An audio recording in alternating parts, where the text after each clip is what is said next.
punya bisa diekspor dan sekaligus tentu memperbaiki citra kita di mata dunia.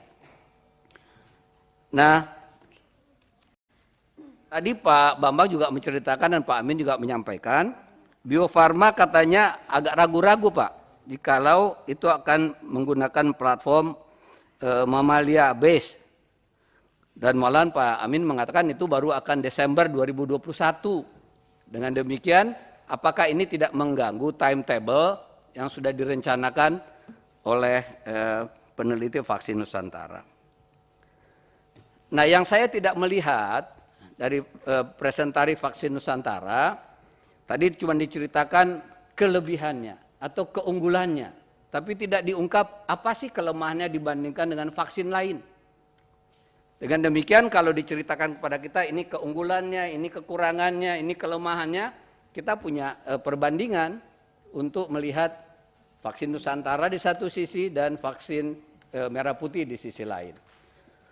Nah, kalau boleh, tentu kita ingin dengar juga di samping keunggulan dan kekurangannya, timeline-nya seperti apa vaksin Nusantara ini. Kira-kira kapan sih bisa selesai kalau itu sesuai dengan target-target yang sudah direncanakan. Tentu juga kita mau mendengar seberapa jauh dukungan Badan POM untuk percepatan vaksin Nusantara ini. Kalau memang Ibu Penny tidak ragu-ragu untuk mendukung vaksin Nusantara sebagai salah satu prestasi anak bangsa. Nah, kalau yang Ibu Penny gunakan standarnya, menurut saya tadi ada standarnya yang memang agak merepotkan vaksin Nusantara itu.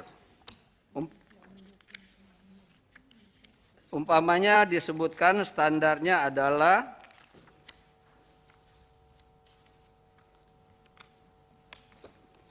yang ini Bu, harus patuh terhadap pemenuhan GLP, GMP, dan GCP, saya kira oke.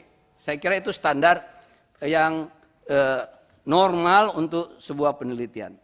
Tapi yang kemudian standar berikutnya important, pada masa pandemik dibutuhkan vaksin yang mudah digunakan dan dikembangkan dengan cepat dan massal dan memberikan respon pembentukan antibodi yang cepat. Kalau standar ini digunakan, maka memang belum tentu vaksin Nusantara bisa memenuhinya. Saya kira ini standar yang sangat spesifik. Nah, kalau standar ini digunakan, bisa salah satu upaya yang menghambat dukungan Badan POM kepada vaksin Nusantara. Tetapi saya agak terhibur juga tadi oleh Pak Nidom, karena disebut vaksin Nusantara ini juga mungkin diupayakan bisa diproduksi secara massal.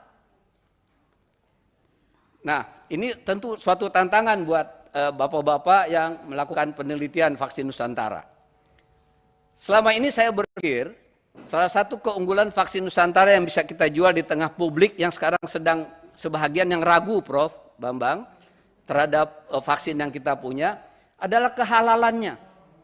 Saya bercerita di kampung saya waktu kemarin reses, karena mereka sebagian yakin tidak yakin ada vaksin dan virus dan yakin tidak yakin mau divaksin, saya katakan nanti ada suatu ketika vaksin Nusantara yang diambil dari darah bapak sendiri, kemudian diolah selama 1 minggu dan kemudian disuntikkan kepada bapak lagi dan itu pasti halal. Oh, kalau itu kami mau, katanya.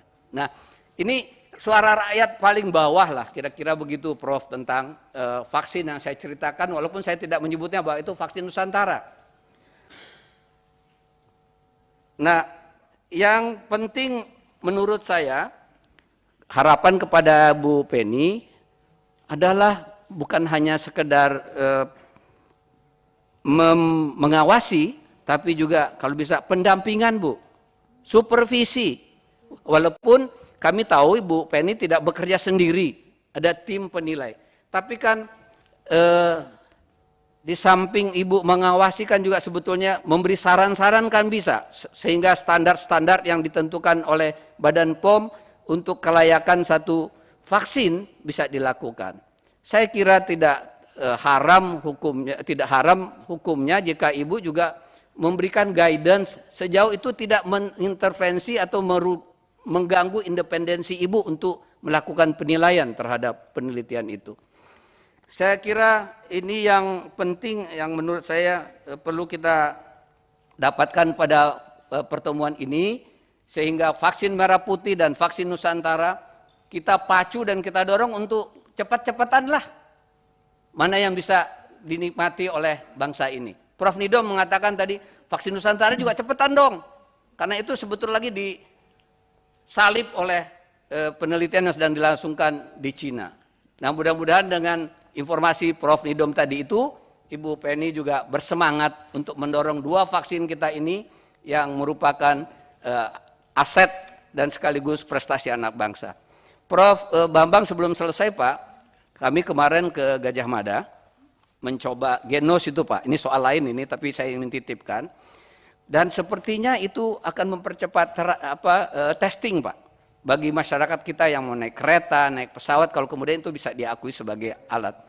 Tetapi mereka tuh ngeluh, mereka butuh duit 125 miliar untuk produksi massalnya. Mohon Pak dicatat, kalau bisa Bapak selip-selipkanlah anggaran itu, karena ini juga riset yang dilakukan oleh anak-anak bangsa. Kalau Bapak dukung, mereka yakin ini akan bermanfaat untuk kita. Terima kasih Bu Ketua, mohon maaf kalau ada yang kurang berkenan. Assalamualaikum warahmatullahi wabarakatuh. Waalaikumsalam warahmatullahi wabarakatuh. Selanjutnya, jadi saya ambil 3 dari kiri, nanti 3.